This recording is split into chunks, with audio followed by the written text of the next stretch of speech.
Hello everyone, professor let's about cryptocurrency trading. तो आज guys हम इंजेक्टिव प्रोटोकॉल का एनालिसिस करने वाले हैं फंडामेंटली, टेक्निकली, और हम इसका लॉन्ग टर्म का एक प्लान करने वाले हैं जो कि मैंने अपने लिए भी करना है। अगर आपको ये पसंद आए तो आप अपने लिए भी कर सकते हैं।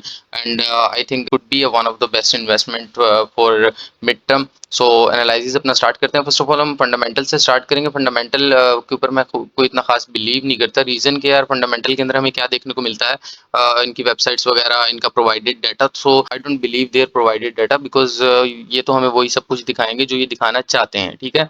तो हमने बिलीव किस पे करना है कि जो ये एक्शन कर रहे हैं, अब एक्शन जो होगा ना उसका अल्टीमेटली इम्पैक्ट हमें चार्ट के ऊपर नजर आ जाता है, वो ज्यादा अच्छा नजर आता है। तो कुछ बेसिक्स हैं वो हम इसके अंदर देख लेंगे। तो हम स्टार्ट करते हैं इनकी बिल्कुल बेसिक से। तो इसका टोटल मार्केट कैप क्या है अगर हम देखते हैं तो ऑलमोस्ट 620 मिलियन।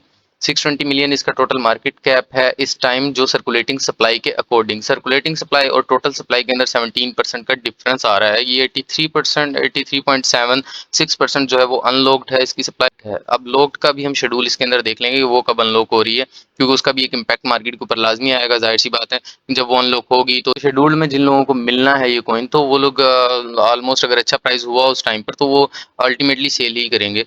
अब हम चलते हैं नेक्स्ट स्टेप की तरफ। तो नेक्स्ट स्टेप के अंदर ये है कि इंजेक्टिव मार्केट्स, ये ऑलमोस्ट तकरीबन जितने भी एक्सचेंजेस हैं, जो वेल नोन एक्सचेंजेस हैं, सबके ऊपर ही लिस्टेड है। सो इसलिए भी हम इसके ऊपर थोड़ा सा ट्रस्ट कर सकते हैं। और फिर नेक्स्ट चले जाएं तो ये इसका इंट्रोडक्शन है। सो एंड सो ये जो भी इनकी डेवलपमेंट्स वगैरह हैं, सब कुछ ये इसके अंदर है। मैं इतना खास इसके अंदर इतना डीप डिगिंग नहीं करूंगा।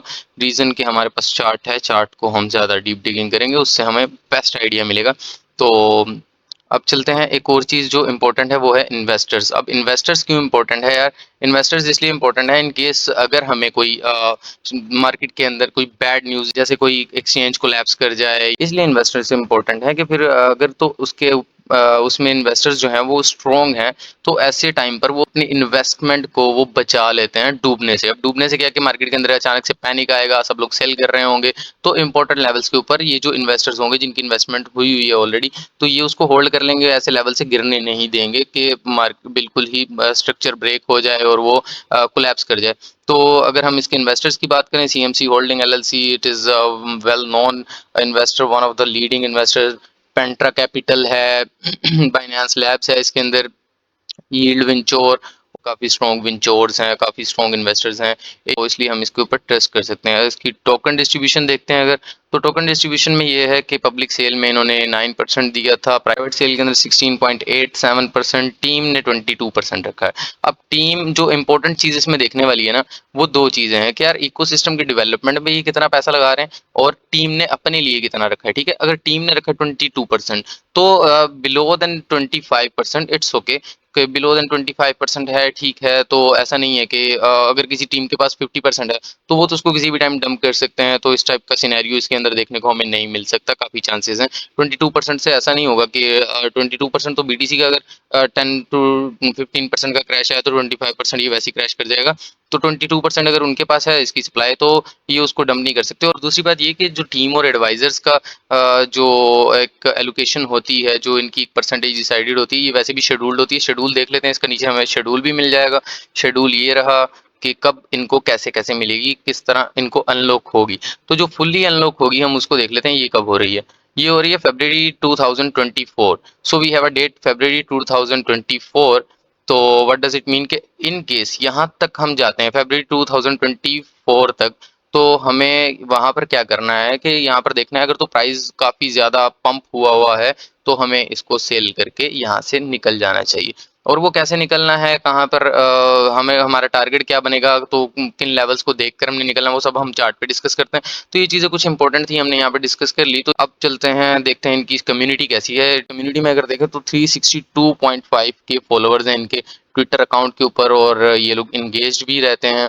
13 आवर अगो इनकी लास्ट पोस्ट हमें देखने को मिलती है। ये ट्विटर स्पेस एक इनकी 16 अगस्त को है।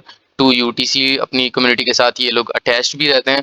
It is also one of good thing. तो ठीक है, अच्छा है ये भी कि ये लोग अपनी कम्युनिटी के साथ अटैच रहते हैं, तो ये एक प्लस पॉइंट है। तो उसके बाद हम चलते हैं, अपने चार्ट की तरफ। जो सबसे इंपॉर्टेंट चीज़ है वो हमारा चार्ट है, तो हम आ गए हैं अपने चार्ट के ऊपर। मैंने वीकली का स्ट्रक्चर ड्रॉ किया हुआ विद लाइंस, और ये मैंने कैसे ड्रॉ किया है स्ट्रक्चर, और इसका मैंने वन डे का भी स्ट्रक्चर ड्रॉ करके दिखाया था अपनी मार्केट स्ट्रक्चर वाली क्लास के अंदर। अगर किसी ने वो देखना हो तो आप बहुत मेहनत की थी उस वीडियो पर भी, और देखने वाले को ये भी समझ आएगी कि यार वो ट्रैप कहाँ होता है, लिक्विडिटी ट्रैप कहाँ होता है, ग्रैप्स कहाँ होता है, सो एंड सो। खैर अब अपने टॉपिक की तरफ वापस आते हैं। तो इसका अगर स्ट्रक्चर देखें तो यहाँ पर हमें ब्रेक ऑफ स्ट्रक्चर मिला था, और फिर उसके बाद रीटेस्ट, एंड देन अब ये हम वीकली इक्वल हाई के अराउंड इस टाइम हमारा प्राइस चल रहा है, ठीक है। तो वीकली का जब रेजिस्टेंस आई है तो ऐसा तो है नहीं कि ये फर्स्ट अटेम्प्ट में इसको ब्रेक करके चले जाएगा। इन शॉर्ट प्राइस जो है वो इस टाइम इक्वल हाई पर है, ये हमारा वीकली का इक्वल हाई है। तो यहाँ पर प्राइस इस टाइम है और यहाँ से रिजेक्ट हुआ। अब अगर हम बाइंग की बात करें तो बाइंग हमें कहाँ करनी है, तो यार बाइंग के लिए फर्स्ट ऑफ ऑल हम देख लेते हैं कि इंपॉर्टेंट लेवल्स कौन से हैं जिन पर हम इसे बाय कर सकते हैं। तो इंपॉर्टेंट लेवल्स के अंदर अगर हम देखें तो यार सपोर्टिंग लेवल कौन से हैं हमारे। सपोर्टिंग लेवल्स हमारे अगर हम देखते हैं टोटल चार्ट के अंदर, तो फर्स्ट ऑफ ऑल तो हमारा जो एक सपोर्टिव लेवल बनता है वीकली में, एक लेवल हमारे पास ये है एग्जैक्टली 3.77, ठीक है। एक लेवल हमारा ये है जहां हम बाय कर सकते हैं, दूसरा लेवल हमारा ये है अराउंड प्रीवियस हाई पर हमें देखने को मिल सकता है। बिटवीन दीज टू लेवल्स मेरा बाइंग प्लान है 5 to 3.77। अब ये बाइंग प्लान ऐसे है कि यार दो ही मोस्ट इंपॉर्टेंट लेवल्स हैं, और वो दोनों लेवल्स मैंने यहाँ पर आपको ड्रॉ करके दिखाया। अब जो ये वाला लेवल है ना, जो ये लेवल आपको नजर आ रहा है चार्ट के अंदर, तो ये लेवल तो पक्का निकलेगा बायर। इस लेवल इस लेवल को ब्रेक करके प्राइस लाजमी नीचे आएगा। यहाँ वालों को सबको, जिनके यहाँ पर स्टॉप लॉस हैं, जिनके यहाँ पर लिक्विडेशन हैं, उन सबको यहाँ पर काट कर एक दफ़ा बिलो आएगा। इन बिटवीन दीज लेवल्स आना चाहिए प्राइस को। जब मैंने लास्ट टाइम इसका एनालिसिस करा तब इसका प्राइस ऑलमोस्ट चल रहा था $8। मैंने बताया था कि यहाँ से इसको रिट्रेस ही करना है, और रिट्रेस करना कहाँ तक है, almost between these two levels. और एक लेवल मैंने ये भी बताया था कि यहाँ पर अगर इन केस हमें कोई बहुत स्ट्रॉन्ग न्यूज़ मिल जाती है तो फिर हम इस लेवल के बारे में सोच सकते हैं। Otherwise I don't think so कि प्राइस यहाँ तक, यहाँ पर रुक कर जाना चाहिए, या यहाँ पर या फिर यहीं से बाउंस होना चाहिए। प्राइस को बिटवीन दीज टू लेवल्स आना चाहिए, ठीक है। और अगर हम टारगेट्स की बात करें तो टारगेट्स हम निकालेंगे अपने प्रीवियस डाटा को देखकर। तो प्रीवियस डाटा हम देखते हैं इन केस, तो भाई प्रीवियस डाटा के अंदर ये है कि हम सबसे पहले तो 50% रूल इसके ऊपर अप्लाई करते हैं प्रीवियस डाटा के ऊपर। तो 50% रूल के अकॉर्डिंग हम निकाल लेंगे, और फिर उसके बाद फिर एक्सटेंशन लगा लेंगे, दोनों से हमें दोनों से कन्फ्लुएंस लेंगे। ओके, तो 50% को हम यहाँ पर अप्लाई करते हैं। यहाँ पर हम इस लो से हमने इसको अटैच किया है, और हम इसके फर्स्ट हाई तक लेकर जाएंगे। फर्स्ट हाई पर हम 50% को रखेंगे, और 100% हम देखेंगे हमें कहाँ मिलता है, ठीक है। तो ऑलमोस्ट हमें 100% मिल रहा है यहाँ पर, ठीक है।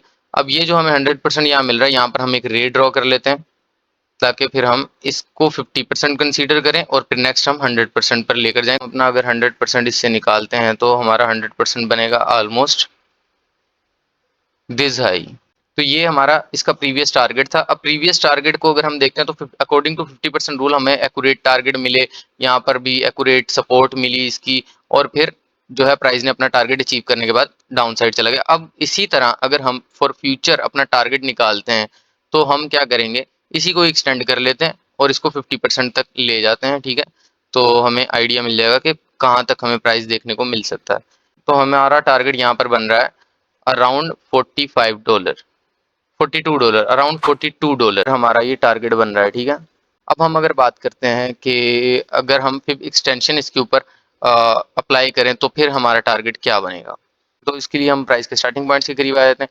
तो थोड़ा सा चार्ट को बड़ा कर लेते हैं, फर्स्ट लो लेंगे, एक्सटेंशन यहाँ से हम ड्रा करना स्टार्ट करेंगे। इसका फर्स्ट लो हमने लिया, हाई हमें दिया है अराउंड इक्वल हाई ये वाला, और फिर हमने जो बाइंग प्लान अपना सोचा है तो स्क्रीन के ऊपर नजर आ रहा होगा बिटवीन दीज टू लेवल्स। तो बिटवीन दीज टू लेवल्स अगर हम देखते हैं तो हम अगर लोअर लेवल के ऊपर इसको हम प्लेस कर दें तो हमारा टारगेट ये हमें फिब का लेवल क्या बता रहा है, ये भी $42, ठीक है। तो इससे तो हमें एक कन्फ्लुएंस तो ये मिल गया कि यार $42 इज एन इम्पोर्टेंट लेवल, तो ये हमारा टारगेट हो सकता है, ठीक है। हमें दो सेटअप्स से कंफर्मेशन मिल रही है इसके टारगेट की $42 की। ये टारगेट जो है $42, ये फॉर थर्ड वेव की मैं बात कर रहा हूँ, ठीक है।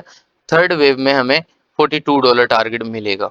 अब थर्ड वेव का क्या सीन है कि यार अगर हम इलीट वेव में देखें तो ठीक है, ये हमारी फर्स्ट वेव बन गई, हमारी सेकंड वेव यहाँ आएगी, थर्ड वेव यहाँ आएगी, फिर फोर्थ एक हमें ऑलमोस्ट यहाँ मिल सकती है 10 के अराउंड।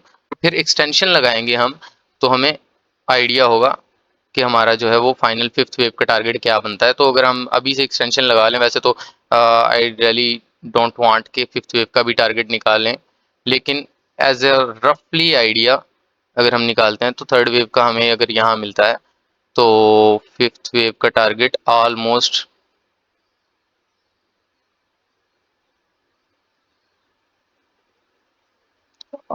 वही जो लूना वाला सीन है यार, जैसे लूना, अवेक्स और सोल ने जैसे परफॉर्म किया है अपने प्रीवियस रन के अंदर, तो कुछ वैसा हमें इसमें देखने को मिलेगा। हमारी फिफ्थ वेव होगी वो ऑलमोस्ट 150 प्लस ही होगी। 2025 के लास्ट क्वार्टर के अंदर ऑलमोस्ट हमें ये $150 प्लस इजीली मिलेगा। तो because it's a strong project और फिर इसके इन्वेस्टर्स भी स्ट्रॉन्ग हैं, फिर चार्ट हिस्ट्री भी स्ट्रॉन्ग है। These are my targets. अब 42 के अराउंड मेरा ये है यार, इसमें मैंने एक जो प्लान किया है कि मैं बाय तो यहाँ पर करूंगा इन लेवल्स में, जैसे मैंने बताया बिटवीन $5 टू 3.77 जो मेरा बाइंग प्लान है। यहाँ पर जो मैं बाइंग करूंगा वो मैंने यहाँ पर सेल ऑफ करनी ही करनी है $42 पर। आई होप कि यार एक दो माह में हमें प्राइस जो है वो बिटवीन दीज टू लेवल्स मिल जाएगा। यहाँ पर जो मैं बाय करूंगा वो ऑलमोस्ट जो फरवरी 2024 जिसमें वो टोटल सप्लाई जो है इसकी अनलॉक होगी, तो हमें एक सेलिंग प्रेशर मिल सकता है। तब आई थिंक प्राइस जो है वो अराउंड $42 होगा। $42 पर फिर हम इसको दोबारा सेल कर सकते हैं। सेल करने के बाद फिर हम अगेन वेट करेंगे ऑलमोस्ट $10 का। $10 तक आना चाहिए इसे। ऑलमोस्ट $10 हम इसको दोबारा देख सकते हैं बिटवीन 10 टू $15। इस जोन, इस एरिया में हम इसे इजीली देख सकते हैं।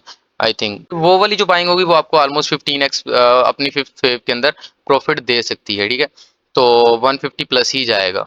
तो 200 भी कह सकते हैं। 200 अगर बहुत ज़्यादा अग्रेसिव हो गया तो मार्केट अग्रेसिव होगी, बहुत ज़्यादा अग्रेसिव होगी, तो फिर 200 एक्सपेक्ट कर सकते हैं। अदरवाइज आई थिंक 150 तो आई एम श्योर कि यार इस ये कॉइन $150 कर जाएगा, ठीक है।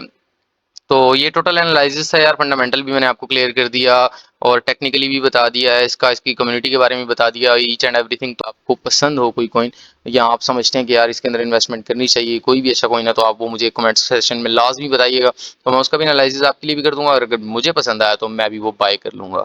और इसी तरह के कुछ जो स्ट्रॉन्ग इन्वेस्टमेंट प्लान्स हैं मेरे पास, तो वो मैं आपके साथ इसी चैनल पर शेयर करता रहूंगा। सो इस चैनल को सब्सक्राइब लाजमी कर लीजिएगा। अपने स्लोगन के साथ वीडियो का एंड करते हैं, नॉलेज शुड बी फ्री।